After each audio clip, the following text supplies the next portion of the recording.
로마서 강해를 오늘부터 하는데 제가 목사가 돼서 또 사역하면서 처음으로 이제 로마서 강해를 하는 것 같습니다. 저도 나름대로 많은 새로운 마음이 있고 이 로마서 강해를 하면서 또 그 깊이 있게 또 보고자 하는 그런 마음들로 저와 여러분들이 강남으로 넘어와서 함께 이 말씀을 피게 된 것이 큰 은혜라고 생각됩니다. 로마서는 복음에 관한 체계적인 정리가 잘 되어 있는 책입니다. 여러분이 복음이 무엇인지, 예수님이 누구신지, 내가 무엇을 믿는 것인지 알기를 원한다면 로마서를 정독하시기 바랍니다. 고등 종교일수록 교리가 있고요, 그 종교의 책이 있어요. 성경을 우리는 예전의 사람들은 우리가 성경 속에 있는 예수님, 계시된 유일한 계시인 성경 속에 있는 예수님과 하나님을 알 수 있는 성경을 믿는 사람들을, 많은 사람들이 그 책의 종교라고 했거든요. 여러분, 우리는 이 책의 종교예요. 우리는 이 책에 나온 하나님께서 재우신 그 구역만큼 하나님을 믿고 구원자 되신 예수님을 믿게 되어지는 것입니다. 더 이상 가하거나 빼거나 할 수 없는 것, 우리는 그 책의 사람들인 것입니다. 이 성경의 사람들의 핵심은 바로 로마서인 거예요. 로마서는 어렵지만 아주 논리적이고 교리가 체계적으로 정리되어 있는 책이기 때문에 여러분 안에 믿는 자건 기신자건 불신자건 새신자건 상관없이 이 말씀을 통해서 복음이 새롭게 들려지기를 소원합니다. 루터는요, 로마서를 복음의 완벽한 개요라고 했어요. 로마서를 보면서 여러분 정리하는 게 필요합니다. 그래야지 여러분의 신앙이 그냥 왔다 갔다 하는 신앙이 되지 않아요. 신앙 연수만 채워가지만 사실 복음이 무엇인지 내 입으로 말할 수도 없는 사람들이 참 많이 있습니다. 내가 잘못 믿은 사람들. 만약에 로마서를 체계적으로 논리적으로 여러분의 복음을 정리하지 않으면요, 여러분은 맹목적인 사람이 돼요. 그리고 종교성에 의해서 신앙생활 하는 사람이 돼요. 관성에 의해서, 또는 두려움 때문에, 또는 습관처럼 그저 따라가는 사람이 되는 거예요. 많은 사람들이 신앙생활을 오래 했다고 하지만 막상 그들과 성경 공부를 해보면 복음에 대해서 잘 모르는 사람들이 많고, 복음을 통하여 그 삶이 변화되지 않은 사람들 또한 많이 있습니다. 그런 의미에서 복음이 로마서 강해를 통해 저와 여러분 가운데 새롭게 다시 들리기를 소원합니다. 우리 옆 사람 보면서 복음이 다시 들리기를 바랍니다. 네, 이러한 일들이 있으면 좋겠습니다. 저는 대학교 1학년 때 저는 어렸을 때부터 교회를 다녔고 모태신앙이었고, 또 보면은 초등학교 때 성경학교를 통해서 이제 큰 은혜도 받았던 것 같아요. 그런 어떤 감동들, 내가 구원의 확신을 경험했던 적이 있고, 수련회 가서 보통 예수님 만나잖아요. 수련회 가서 간절히 주님을 찾을 때 이제 방언도 받고, 그때 성령 충만함을 경험하고, 회개가 막 눈물과 함께 터져 나왔던 그런 일종의 구원의 여정 속에 한 과정들이 있었는데, 대학교 때 들어와서 구원을 정리하는 시간이 있었어요. 내 인생 속에 하나님이 계획하심이 있고 부르심이 있고 지금까지 인도하셨고, 내가 어떻게 성경적 논리와 체계 속에서 구원받았는지를 깨닫게 하셨을 때 아주 차가운 말씀의 시간이었지만, 저는 그 정리하는 시간을 통해서 그 어떤 수련회보다, 그 어떤 주님을 만난 그것보다 더 놀랍게 그 가운데서 무릎을 치면서 하나님이 나를 붙드셨고 나를 부르셨다는 그 사실 속에 큰 은혜를 받은 주일 오전 예배가 지금도 기억납니다. 목사님이 그저 복음에 대해서 원래 알았던 복음인데 논리 정연하게 설명을 해주시는 거예요. 우리가 왜 죄인이었으며 우리가 어떻게 구원받았는지에 대해서, 예수님은 누구신지에 대해서 설명을 해주시는데 여전히 그분이 생각나요. 그분은 늘 주머니에 손을 넣고 얼굴에 오만 인상을 쓰면서 막 이러면서 설교를 하셨던 분인데, 복음은 말이죠 막 이렇게 하셨던 분인데, 그때 제가 성가대에 앉아서 그 말씀을 들으면서 너무 감격했어요. 너무 은혜가 됐어요. 복음이 정리되고 내가 그래서 구원받았다는 게 깨달아지는 거예요. 로마서는 여러분이 신앙생활을 정리해 줄 거예요. 여러분이 무엇을 믿는지를 정리해 주고 그 믿음 속에 확신 있게 여러분이 신앙생활을 할 수 있도록 도와줄 것입니다. 사모하는 마음으로 로마서를 함께 들었으면 좋겠습니다. 로마서는 바울이 썼어요. 로마를 향해서 쓴 건데, 당시 로마의 시대적 상황은 여러분 알겠지만 모든 길은 로마로 통했습니다. 가장 강력한 나라였어요. 모든 군사와 경제와 사회 문화의 세계 중심지가 로마였던 것입니다. 팍스 로마나를 외치며 평화의 도시를 외쳤던 곳이 이 로마인 것입니다. 그러다 보니까 많은 사람들이 로마로 모였어요. 이방인들, 헬라파 유대인들, 그리고 원래 그곳에 있었던 유대인들이 회당을 짓고 살다 보니까 교회를 세웠는데, 다른 지역의 사람들이 그 규모 있는 도심에서 모여서 살다 보니까 똑같은 복음을 믿지만 정리가 안 되는 거예요. 내가 믿는 하나님이 다르고 이 사람이 믿는 하나님이 다르고, 유대인들은 혈통적으로 우리가 더 우월하다 이야기하고, 헬라파인들은 우리가 더 성령받아 우월하다 얘기하면서 서로 막 이렇게 분쟁이 일어나는 상황 속에서 바울은 로마서를 통해서 교리를 정리해주고, 헬라파 유대인이 중요한 게 아니고, 할렐루야. 네.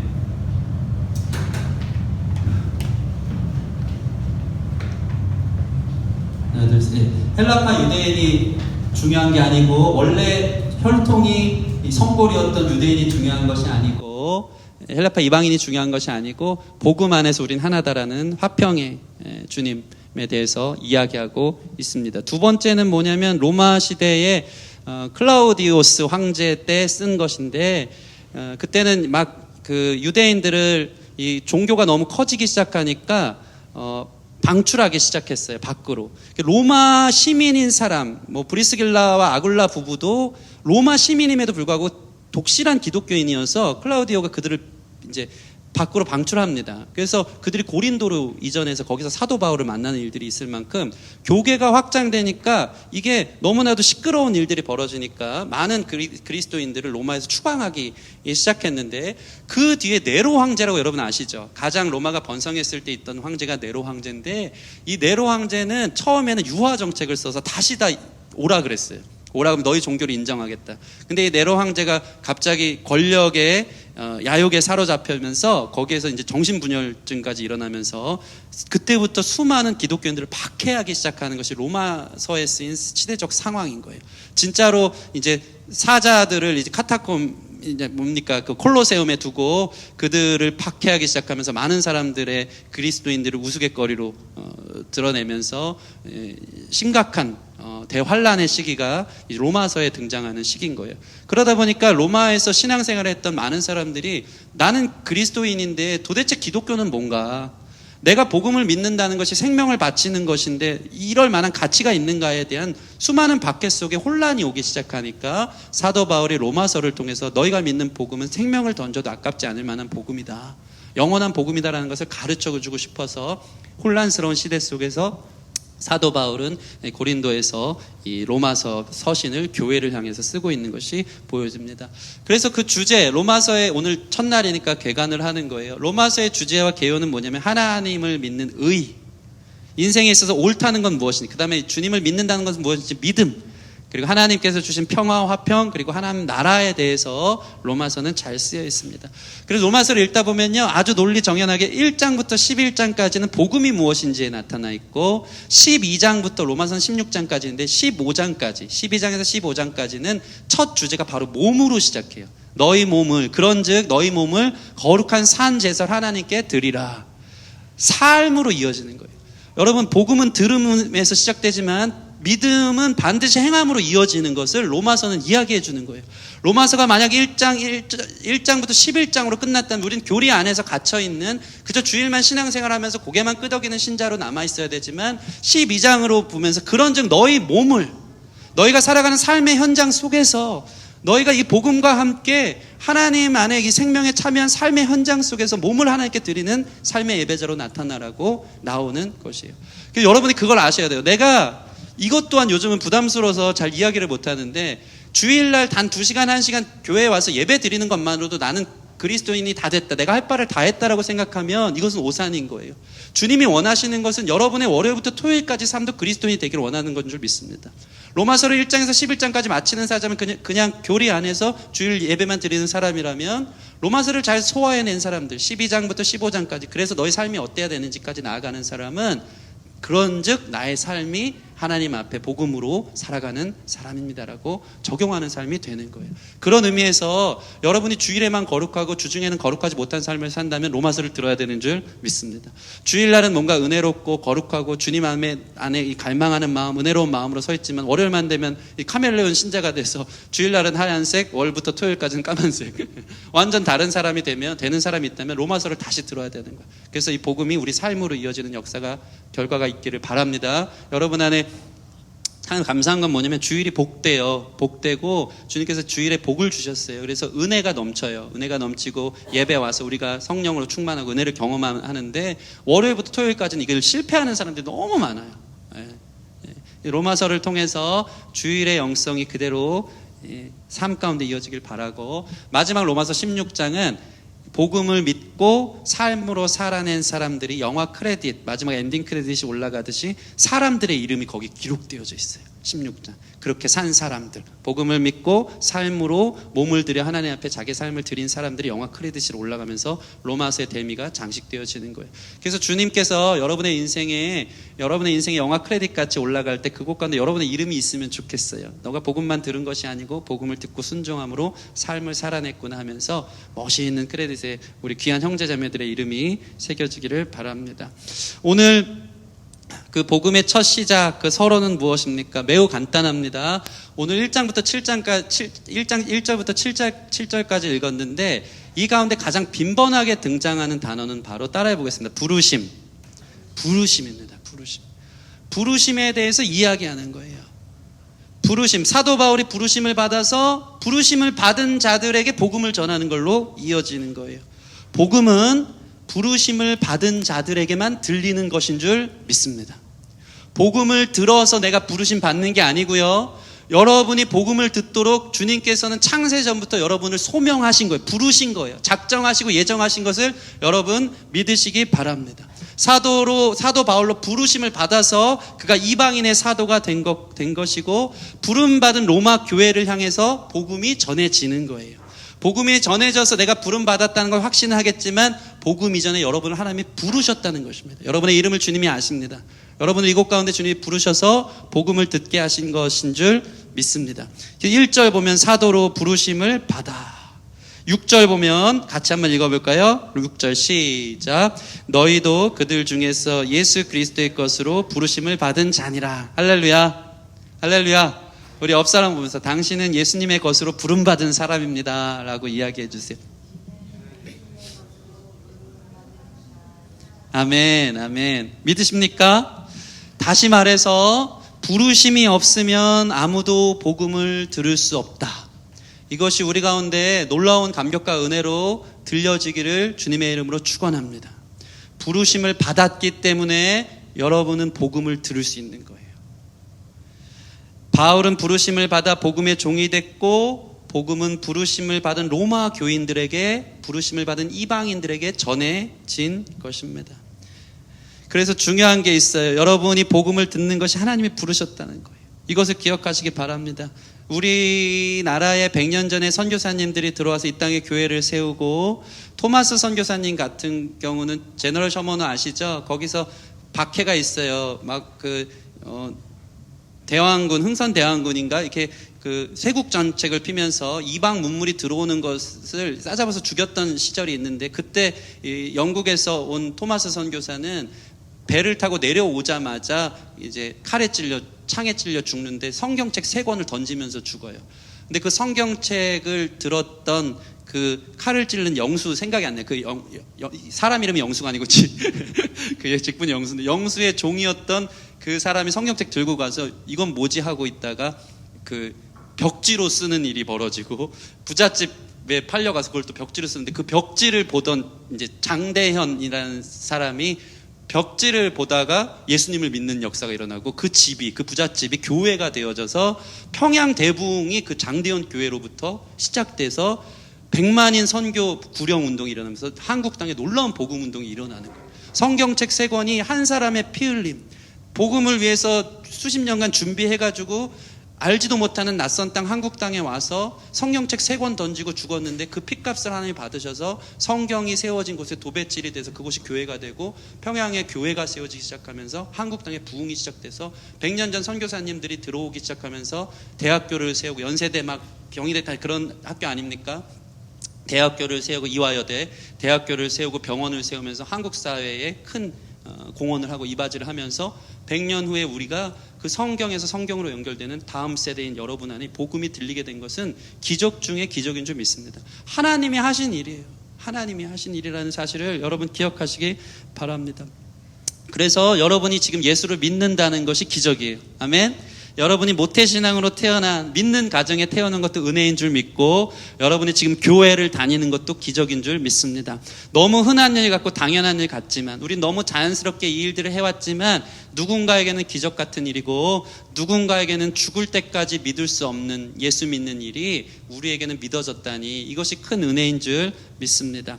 여러분 안에 이러한 고백이 나를 부르셔서 내가 복음을 듣고 믿게 됐다는 이 고백이 감사함으로 새롭게 들려지기를 소원합니다.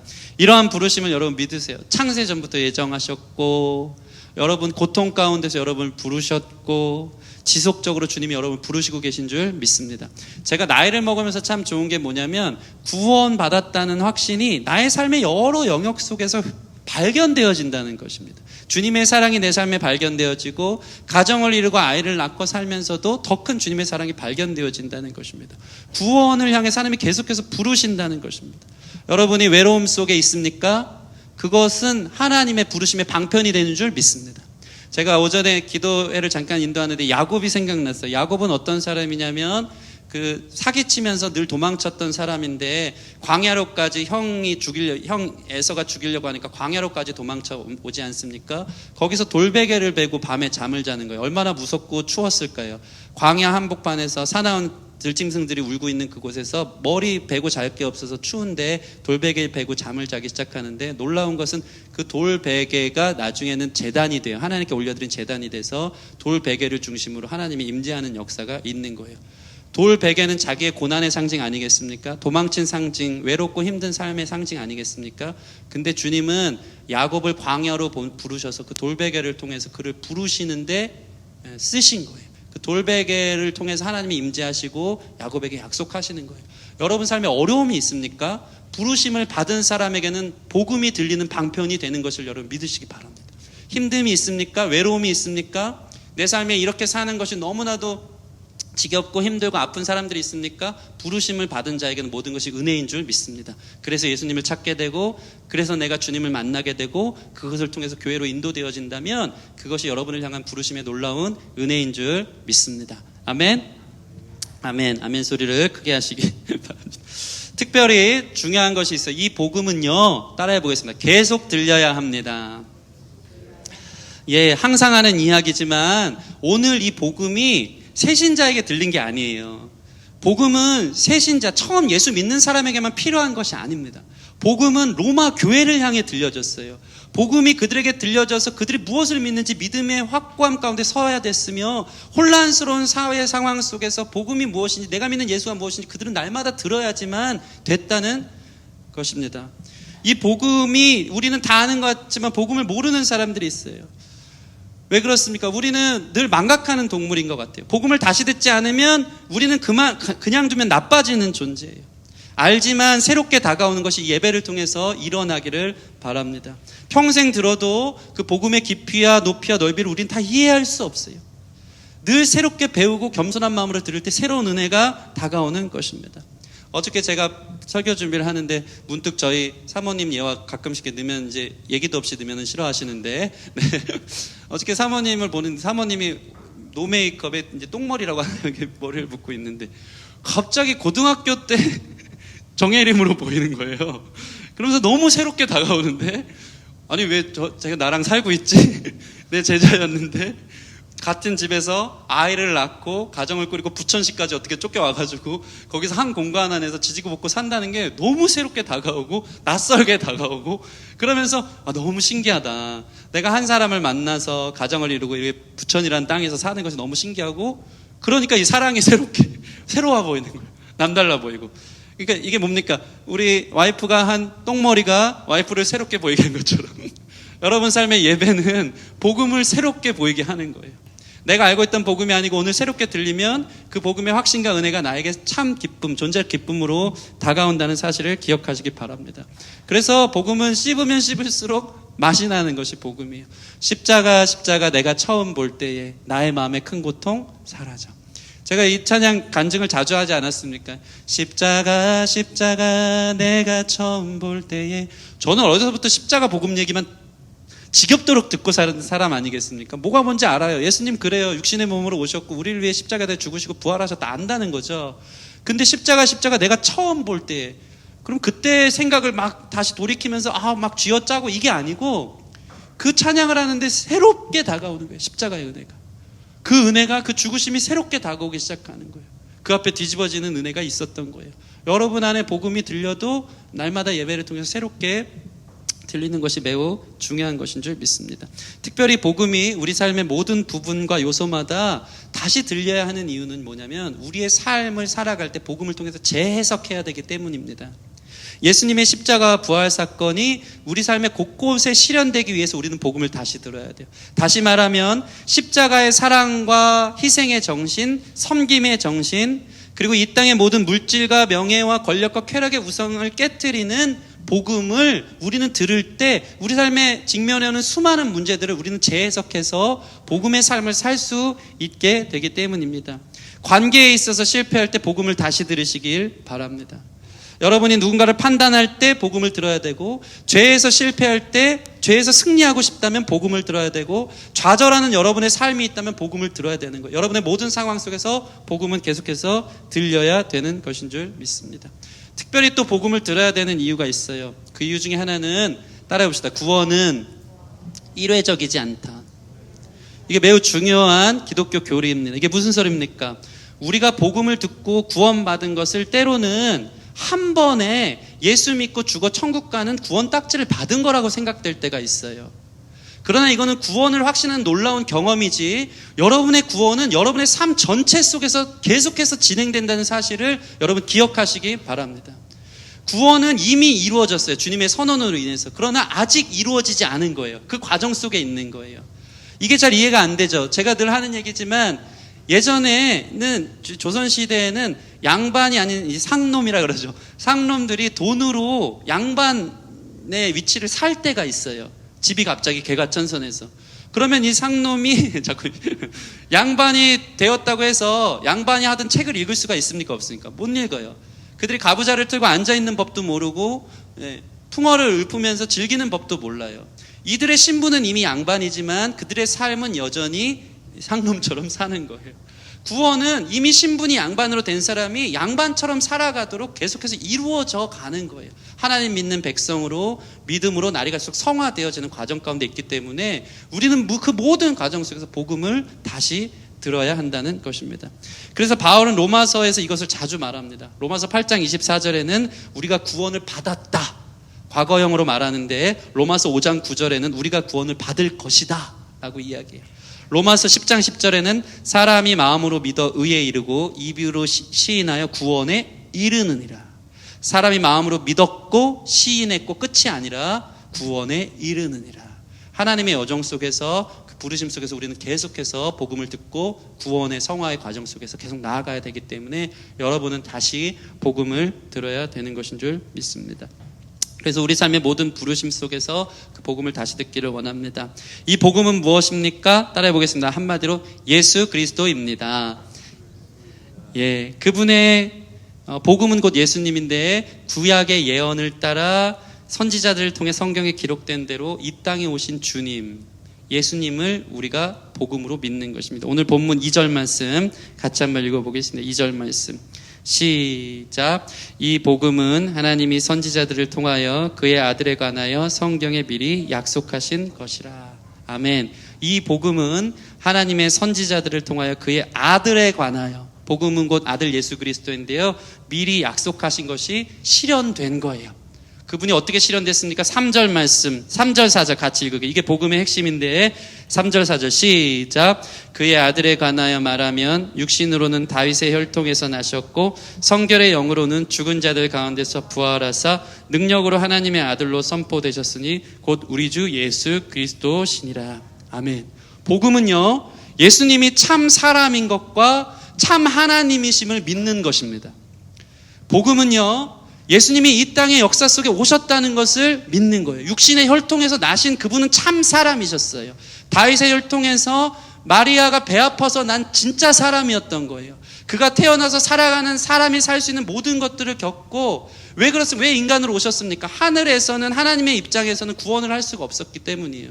인간을 대표해서 와서 인간을 대신해서 인간의 몸으로 죽어야지 구원이 성취되기 때문에 그분은 2000년 전 실제적 눈에 보이는 한 사람으로 인간의 모습으로 이 땅에 오셨다는 것이 복음의 처음 믿는 시작이에요.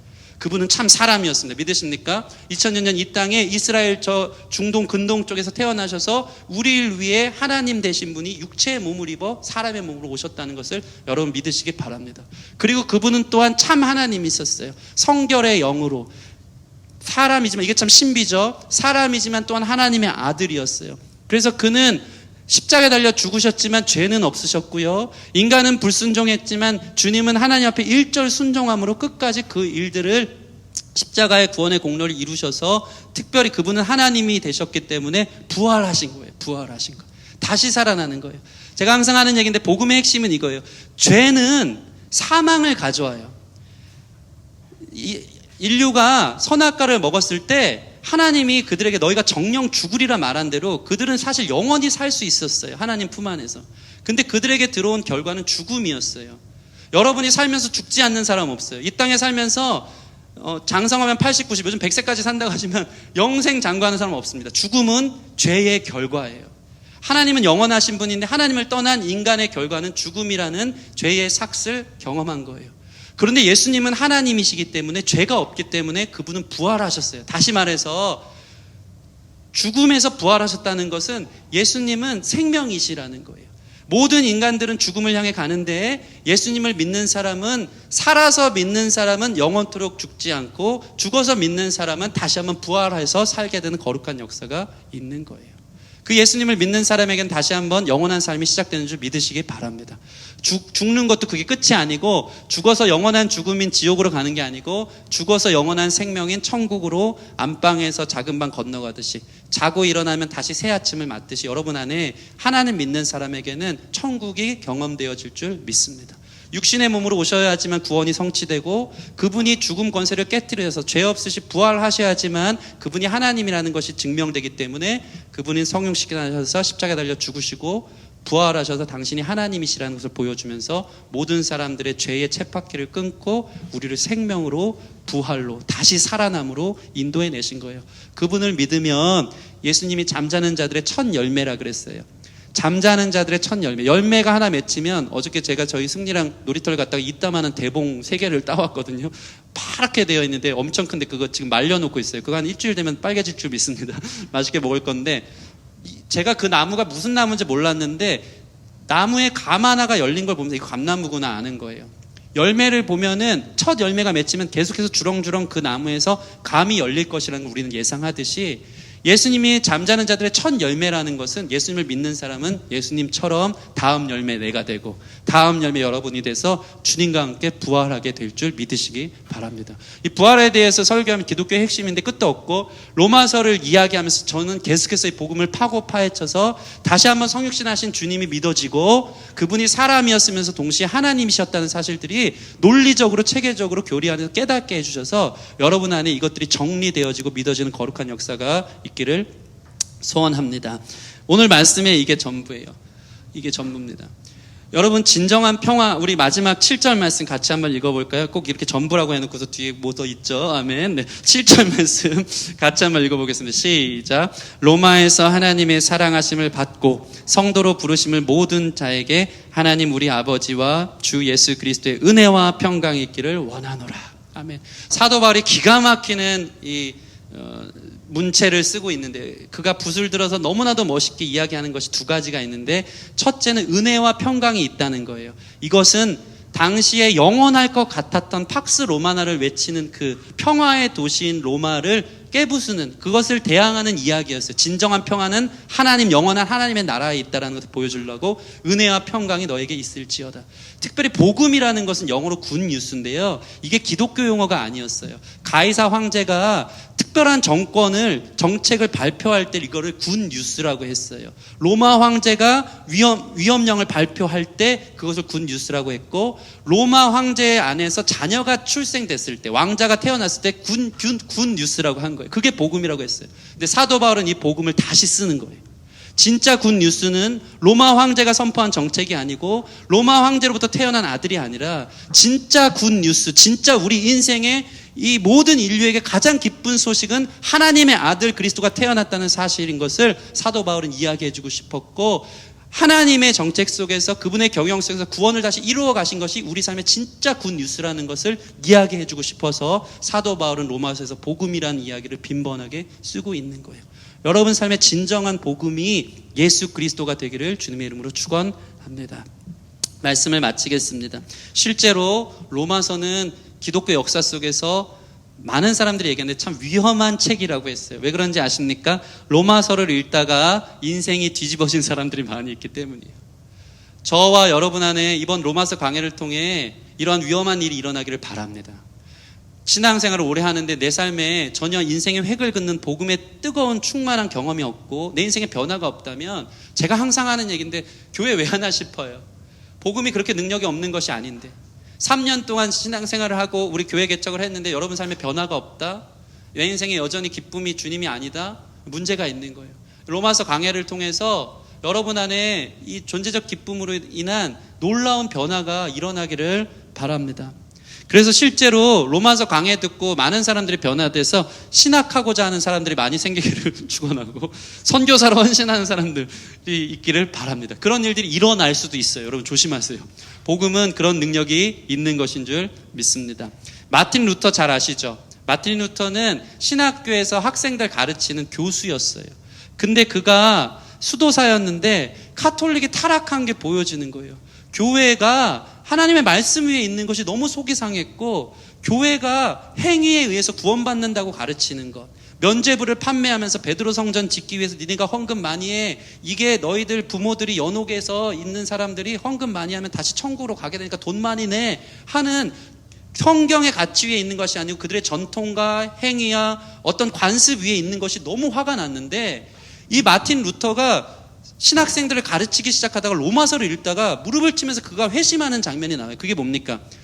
오직 의인은 믿음으로 말미암아 사는 것이다. 구원은 믿음으로 받는 것이지 면죄부 돈으로 받는 게 아니고 또는 어떠한 행위로 받는 게 아니라는 것을 그는 가르치기 시작했어요. 그 위대한 가르침이 그로 하여금 종교개혁까지 가게 한 거예요. 그게 너무 충격적이어서 95개조 반박문을 로마 성당에 붙이면서 종교개혁에 100년이 넘는 종교개혁에 피비린내 나는 일들이 일어나면서 개신교, 진정 말씀으로 돌아가자, 진정 복음으로 돌아가자라는 일들이 역사 속에 중세교회 안에서 일어난 거예요. 여러분 이것이 매우 중요해요. 루터는 그럴 생각이 없었어요. 자기가 종교개혁할 생각도 없어. 그냥 답답함에 있었는데 로마서를 읽다가 그가 완전히 뒤집어지더니 그를 통해 역사가 바뀌어지는 일이 일어난 거예요. 로마서의 생명의 말씀이 그를 부른 거예요. 그러한 역사가 저와 여러분에게 동일하게 들릴 줄 믿습니다. 여러분 삶을 바꾸는 일들이 있어야 돼요. 그래서 혹자는 이렇게 얘기해요. 루터가 종교개혁을 일으킬 생각이 없었는데 마치 루터는 진짜 복음이 뭔지를 알고 싶어서 거대한 종탑을, 깜깜한 종탑을 계속해서 계단으로 올라가는 것과 같다고 생각했어요. 그리고 나서 맨 위에 올라갔더니 종이 하나가 있어서 그것을 울렸는데 그 경종을 울리는 그 울림에 자기가 놀랬다라고 얘기하는 사람들이 있어요. 이게 뭡니까? 자기가 이 로마서를 통해서 오직 의인은 믿음으로 말미암아 살리라는 이 복음의 선포가 이렇게 이 시대를 바꿀 줄 몰랐다는 거예요. 그저 그는 복음을 찾기를 원했고 로마서를 읽기 시작했는데 그가 종교개혁해서 개신교로 나오는, 여러분이 믿는 기독교, 천주교가 아닌 기독교로 나오게 되는 그 계기가 되었다는 것은 로마서의 위험성을 이야기해주고 있는 것입니다. 이런 일들이 너무 많아요. 요한 웨슬레, 감리교의 창시자인 요한 웨슬레는요, 지나가다가 거리에서 청년이 읽어주는 로마서를 듣고 감리교를 창시해요. 특별히 여러분 잘 아시는 어거스틴이라는 사람이 있어요. 어거스틴의 고백록, 참회록, 로마서 강해가 아주 유명하고 기독교의 아주 귀한 표지가 되는 사람인데, 이 사람도 수도사 출신인데요, 20살 때 이 사람처럼 방탕하게 산 사람이 없어요. 젊은 시절 그는요 이탈리아에 있는 사창가를 늘 다녔던 사람이고 심지어는 사생아도 있습니다. 혼외 아이가 있었던 사람이에요. 어거스틴이. 그리고 그는요 그 이단 종교에도 빠져요. 당시에 유행했던 만이교에 빠져서 복음과는 전혀 반대의 삶을 수도 삶에도 사는 거예요. 근데 그에게 어떤 일이 벌어지는지 아십니까? 그의 어머니였던 이 모니카는 그 아이를 위해서, 어거스틴을 위해서 한 번도 쉬지 않고 기도를 했고, 그때 유행한 말이 뭐냐면, 어머니의 기도를 자녀가 결코 배신하지 않는다라는 말이 그 가운데 있어요. 기도하는 아이는 결코 실패하지 않는다. 이 이야기가 그때부터 시작된 거예요. 매일같이 그 방황하는, 방탕한 삶을 사는 어거스틴을 위해 기도하기 시작했는데, 이 어거스틴이 어떻게 회심하는지 아십니까? 거리를 걷고 있는데 문 밖에 소년인지 소녀인지는 모르는 작은 음성이 들려오는데, 어떤 음성이 들려오면 톨레레게 톨레레게 라는 소리가 들리는 거예요. 이게 무슨 소리냐면 책을 펼쳐라 라는 소리예요. 누구 음성인지는 모르는데 그게 어느 날 방탕한 삶을 살면서 들리기 시작했어요. 그때 그가 핀 성경이 바로 로마서 말씀이었어요. 로마서 13장 11절 14절 말씀을 딱 펼쳤는데 그 말씀이 바로 이 말씀입니다. 우리 예송 형제 로마서 13장 한번 펼쳐주세요. 같이 한번 읽어보겠습니다. 시작. 또한 너희가 이 시그이를 알거니와 자다가 깰 때가 벌써 되었으니 이는 이제 우리의 구원이 처음 믿을 때보다 가까웠음이라. 밤이 깊고 낮이 가까웠으니 그러므로 우리가 어둠의 일을 벗고 빛의 갑옷을 입자. 낮에와 같이 단정히 행하고 방탕하거나 술 취하지 말며 음란하거나 호색하지 말며 다투거나 시기하지 말고 오직 주 예수 그리스도로 옷 입고 정욕을 위하여 욕심의 일을 도모하지 말라. 방탕한 삶을 살고 수도사임에도 불구하고 사창가를 들락날락하면서 사생아도 낳고 이단 종교에 빠졌던 그가 이 말씀을 통해 완전한 회심을 경험합니다. 이 13절 말씀, 낮에와 같이 단정히 행하고 방탕하거나 술 취하지 말며 음란하거나 호색하지 말며. 호색한다는 건 뭐냐면요, 눈만 감으면 음란한 생각하는 걸 얘기하는 거예요. 호색하지 말며 다투거나 시기하지 말고. 이 말씀이 하나님의 음성으로 딱 꽂히기 시작하면서 그 말씀이 그를 사로잡기 시작했어요. 그래서 그의 삶이 완전히 비포 애프터가 나눠지는 삶이 되고, 그가 그 앞에 ST, 세인트라는 성이라는 걸 넣으면서 성 어거스틴을 쓰기 시작한 거예요. 그의 참회록을 보면 이런 내용이 나옵니다. 그는 늘 이랬어요. 하나님 언제까지 저를 이대로 두시렵니까? 라고 방탕하면서도 그 사람은 늘 기도했던 사람입니다. 이게 무엇을 얘기합니까? 늘 이 삶이 싫은데 늘 하나님을 의식하긴 했던 것 같아. 내 방탕한 삶, 무너진 삶, 이렇게 처절한 삶을 사는데도 하나님 저를 언제까지 두실 건가요? 그러니까 보니까 죄를 짓는 것도 참 우리가 의지와 상관없이 짓는 게 우리의 본성을 얘기하는 것 같아요. 그렇게 살기 싫은데 그는 그런 삶을 사는 거예요. 그런데 그에게 말씀이 들어오는 거예요. 로마서를 펼치고 나서 하나님께서 그를 구원하고 그가 성 어거스틴이 되면서 참회록과 고백록을 쓰기 시작하면서 완전히 180도 다른 사람이 되기 시작한 것이 로마서 말씀을 읽다가 뒤집혀진 거예요. 여러분, 말씀이 능력이라는 사실을 믿으시기 바랍니다. 이러한 일이 여러분 삶에 일어나기를 바랍니다. 신앙생활을 오래 하는 게 중요한 게 아니고 로마서를 읽다가 정말 뒤집혀지는 거예요. 하나님 정말 살아계시고 복음 앞에 내가 순종하기를 결정하는 일들이 저와 여러분 가운데 있기를 바랍니다. 저도 그런 기도 제목이 있어요. 이러한 기도 제목을 갖고 우리가 진정 이 로마서 안에서 복음을 새롭게 발견할 수 있는 저와 여러분 되기를 주님의 이름으로 축원합니다. 우리 같이 찬양 하나 하고 기도하는 시간 갖겠습니다. 우리 하나님의 은혜로 찬양하겠습니다.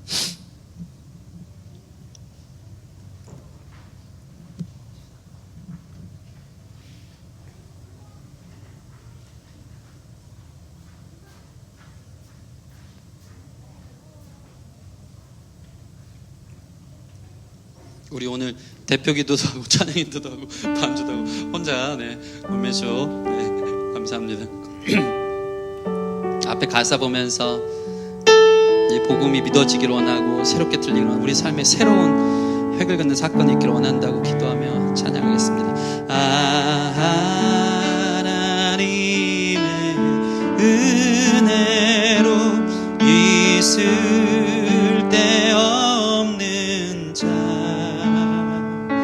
왜 구속하여 주는지 난 알 수 없도다. 내가 믿고 또 의지함은 내 모든 형편 아시는 주님 늘 보여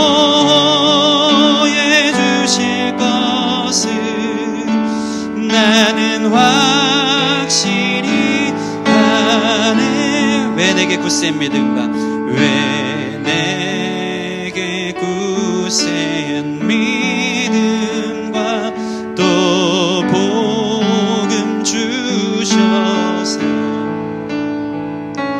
내 맘이 항상 편한지 난 알 수 없도다. 내가 믿고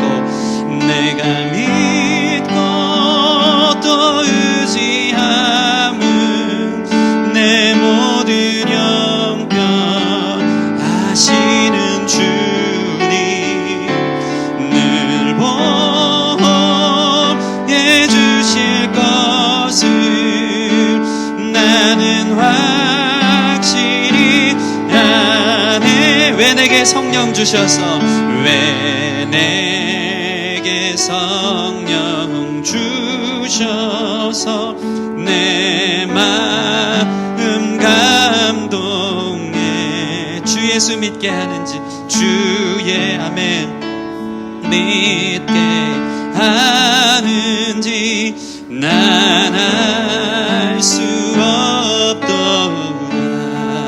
내가 믿고 또 의지하면 또 의지하면 내 모든 형편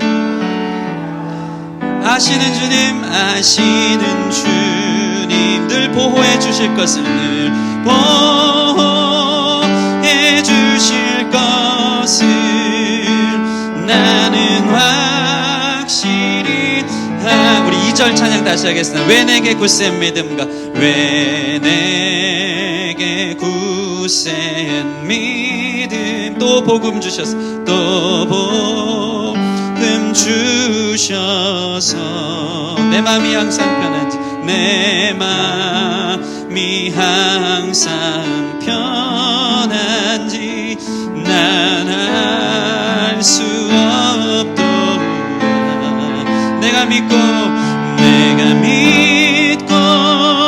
또 의지함은 아멘 내 모든 형편 아시는 주님 늘 보호해 주실 것을 아멘 나는 확실히 아네. 십자가 내가 처음 볼 때에 나의 맘의 큰 고통 사라져 오늘 믿고서 내 눈 밝았네 참 내 기쁨이여. 우리 한 키 높여서 찬양합시다. 십자가 내가 처음 볼 때에 나의 맘에 아멘 오늘 믿고서 아멘 내 눈 밝았네 참 내 기쁨 영원하도다. 같이 기도합시다.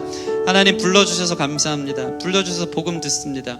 구원의 여정 가운데 내가 날이 갈수록 주님 닮아가고 거룩해지고 죄를 떠나 빛의 자녀로 살게 되는 줄 믿습니다. 이 복음이 우리 가운데 다시 들려올 때 루터처럼 성 어거스틴처럼 요한 웨슬레처럼 수많은 성경을 읽는 사람들의 수많은 변화의 증인들처럼 내 삶에도 복음의 능력이 변화의 증거로 나타나기를 소원합니다. 기독교 생활, 신앙생활 수십 년을 해왔는데 변화도 없고 복음의 능력도 없고 로마서에 보면 네로 왕제의 수많은 핍박 속에서 죽음을 불사하고 복음을 위해 자기 생명을 던지는 사람들이 있는데 믿으려면 주님 제대로 믿어야 되지 않겠습니까? 아버지 성 어거스틴이 그렇게 죄를 지으면서도 주님 어디 계십니까? 언제까지 나를 이렇게 두시렵니까? 하는 그 기도가 우리의 기도 아닙니까? 복음이 능력이라면 내 삶이 변화될 것이고 내가 의지하는 것이 돈이 아니라 이 땅의 것이 아니라 하나님 나라 영원한 것이 되어야 되는데 우리의 삶은 어떻습니까? 아버지 로마서 강해를 통해 또 오늘 이 시간을 통해 복음이 새롭게 들리게 하여 주셔서 내 인생 전체를 들여도 아버지 정말 아깝지 않을 만한 거룩한 은혜와 영광이 내 앞에도 보여줄 수 있도록 은혜 내려 주시옵소서. 내가 주의 복음을 듣는 것은 부르심 받은 확신인 줄 믿사오니 나도 그렇게 부르사 하나님의 교회로 주님 앞에 순종하며 로마서를 진행해 나갈 때마다 듣기만 하는 것이 아니고 12장 넘어서 삶을 드리는 삶으로 나도 변화될 수 있도록 인도하여 주시옵소서. 우리 감사하며 주님 앞에 결단하며 나아가도록 하겠습니다. 함께 기도하겠습니다. 도와주십시오. 주님, 언제까지 우리 이렇게 두시렵니까? 언제까지 아버지 그저 관성에서 신앙생활하면서 왔다 갔다 하는 의자만 데피고 가는 신앙인들로 살게 하실 것입니까? 로마서 강해를 통해서 우리 삶에 진짜 변화가 있고 우리 가정에 변화가 있고 내가 의지하는 것이 오직 예수님임을 아버지 그로 인해서 우리는 진정한 로마가 주는 평화가 아닌 세상이 주는 평화가 아닌 주님 안에 주는 평화가 안식이 있는 줄 믿사오니 오늘 들을 게 있는 자를 듣게 하여 주셔서 복음을 들을 때마다 예수님의 십자가의 통로 그 놀라운 가치를 통과하며 그 안에 우리가 변화될 수 있도록 성령님 계속해서 일하여 주실 줄 믿습니다. 기름 부어 주시옵시고 새롭게 들리게 하여 주시옵시고 주님 주는 참 평화 안식이 아버지 우리 가운데 들어올 수 있도록 축복하여 주시옵소서. 인도해 주실 줄 믿고 감사하며 주님께 드립니다. 하나님, 주님 부활하신 예수님께서 제자들 만나자 첫 하신 말씀이 너에게 평강이 있을지어다 하면서 성령의 충만함을 허락하셨습니다. 우리 삶에 의지하는 것이 물질이 아니고 내가 계획한 어떠함이 아니고 주님이 될 때에 성령께서 우리의 삶을 사로잡아 진정한 평안과 아식을 주실 줄 믿습니다. 열심히 살아도 되지 않고 바둥바둥 살아도 미래와 소망이 보이지 않는 우리 삶의 현실 속에 오직 진정한 기쁜 소식은 예수님이 우리의 복음 되시며 예수님이 우리의 구원자 되시며 예수님 안에서 진정한 안식과 평안과 행복이 있음을 믿는 것인 줄 믿사오니 로마서 강해를 하면서 우리 삶의 진정한 복음의 중심이 다시 한번 새롭게 각인될 수 있도록 지금 역사하여 주시옵소서. 오랜 생활 신앙생활을 했는데 어거스틴처럼 방황하는 사람들이 있습니까? 우리도 불러주십시오. 우리도 로마서를 읽어가며 주님의 레마의 말씀, 살아있는 말씀이 우리의 마음을 울리고 우리의 아버지 귀에 경종처럼 뜨겁게 울려 퍼져 우리 삶의 진정한 획을 긋는 변화의 놀라운 역사가 이 로마서 강해 가운데 있기를 원하오니 목사부터 우리 성도까지 이르러 진정한 변화로 삶의 변화로 복음의 놀라운 능력을 경험할 수 있는 멋있고 아름다운 우리 강남 기쁨의 교회 될 수 있도록 축복하여 주시옵소서. 들을 길을 여서 성령께서 깨닫게 해주시길 믿고 원하오며 감사함이 예수님 이름으로 기도드립니다. 아멘.